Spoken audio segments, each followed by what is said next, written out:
offense and defense. With the signings of former All-Pro players DeAndre Hopkins and cornerback Jair Alexander, as they attempt to avenge another disappointing end to a promising season. Two-time MVP Lamar Jackson will look to get over the hump and make his first Super Bowl appearance.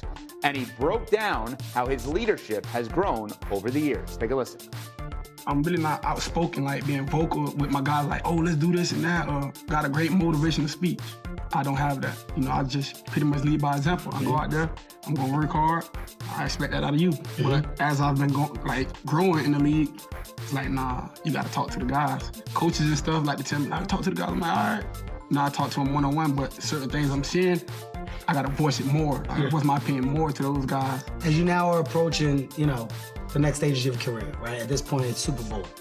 Super Bowl is the big conversation for you. I mean, how close do you feel you are to getting to that stage of completion? Well, extremely close. As I've been getting older in the league, like I said, I think my mindset has been different and the game has gotten a lot easier for me. I mean, we're supposed to ignore. This is how me and Damian get ready for the show. I mean, unbelievable. That was amazing. Yeah. Kimberly A. Martin and Damian Woody joined the party. Kmart, if Lamar is unable to make it out of the AFC yet again, should the conversation around him change? What should it be then? The conversation will be that Lamar sees it as a failure, and he should see it that way. I hate that word, but every single year the Ravens find themselves in this position, at the doorstep of they have the best roster. This is a team that I have said for the last 3 years, before Derrick Henry even got there, they have everything they need. Then you have, Zay Flowers fumbling by the goal line. Like, it seems like in those late game moments, they just figure out how to self-destruct. And so when I look at the Ravens, they have everything in front of them. They have the quarterback. There are no. Lamar talked about leadership, and I feel more in that interview. I feel more empowered, more emboldened to talk to guys and pull them aside. I don't even think that's the issue in Baltimore. It's just finish.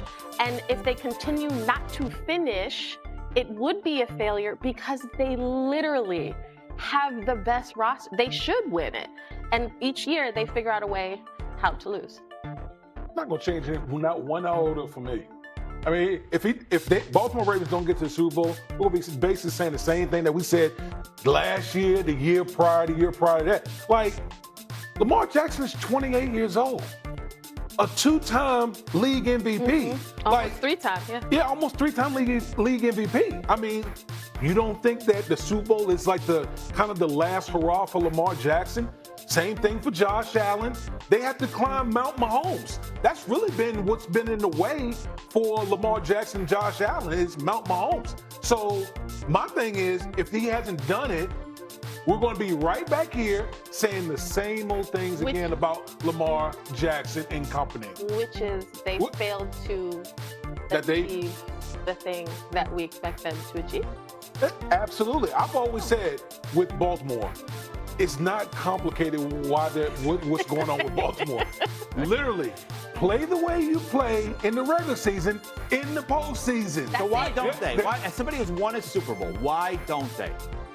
Sometimes, the moments get too big for guys. I mean, when you watch the Baltimore Ravens, they do a lot of uncharacteristic things. Mark Andrews, like literally dropping the ball at the goal line. Zay Flowers crossing over the goal line, ball fumbling the ball. Stuff like that you don't usually see out of the Baltimore Ravens in the regular season, but for some reason, it rears its ugly head in the postseason. That's what they got to do. They just got to play the way they play in the regular season into the postseason. Right now, Lamar Jackson winning a Super Bowl feels inevitable. I still feel that inevitability of it. It feels like something that is bound to happen just by how great he is and how great his teams are.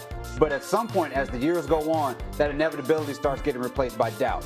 And some of those fumbles start to happen a little bit more. Those jitters start to happen a little more. And then that's when you start to be concerned, because what you don't want to be is an organization where the regular season feels like it does not matter, because everybody is sitting on their hands and saying, you can win 14 games, you can win MVPs, you can have Coach of the Year, you can have all these players, but I'd want to see it come playoff time. That stuff impacts a locker room. It infects a fan base. That stuff starts to be concerning. Right now, I'm with you guys. Right now, I feel like Lamar Jackson is great enough that we're just waiting our time. It's coming. The Super Bowl win is coming. But as more time goes, that stuff gets more tenuous.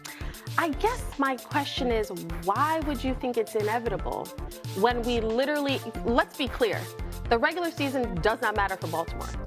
When you're a two-time MVP, the standard is elevated. So we've crossed that threshold for Lamar. It's not just about winning the AFC North. Nobody cares about that. But when you look across the NFL, you look in the conference that they're in, all of these guys, Patrick Mahomes, Joe Burrow, Josh Allen, and Lamar Jackson. That doesn't even count the CJ Strouds and everybody else in the NFC. Those four quarterbacks you're looking at like, you know what? They are so talented. They should clearly win a Super Bowl. Out of those four, a lot of guys are going to get disappointed. So yes, Lamar is talented enough to be a Super Bowl champ. But you can't say it's inevitable when you literally, every year, Mahomes is standing in the way, and now Josh Allen is right there too, and Joe Burrow. Yeah, listen, my thing is like, it almost reminds me like when Dan Marino went to the Super Bowl in his second year. You thought, oh, he would keep appearing, and they never win again. I just think like, listen, the conversation with Lamar, if he doesn't reach it at this point, is okay. It's just another disappointment, but he's still 28. But at some point, I do agree with you. At some point, like, if it's going to happen, it needs to happen like at some point in the very near future. 31, because we get to 32. Because nothing is guaranteed. Remember, you're playing in the same era as Patrick Mahomes. Mm-hmm. You're playing in the same era as Josh Allen. Nothing is guaranteed right now.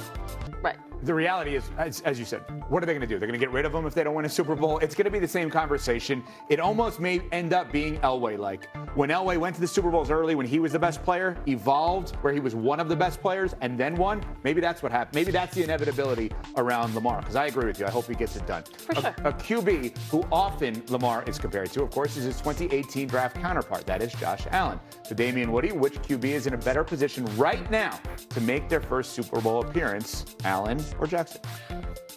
I would say Josh Allen. I think Josh Allen is in a better position.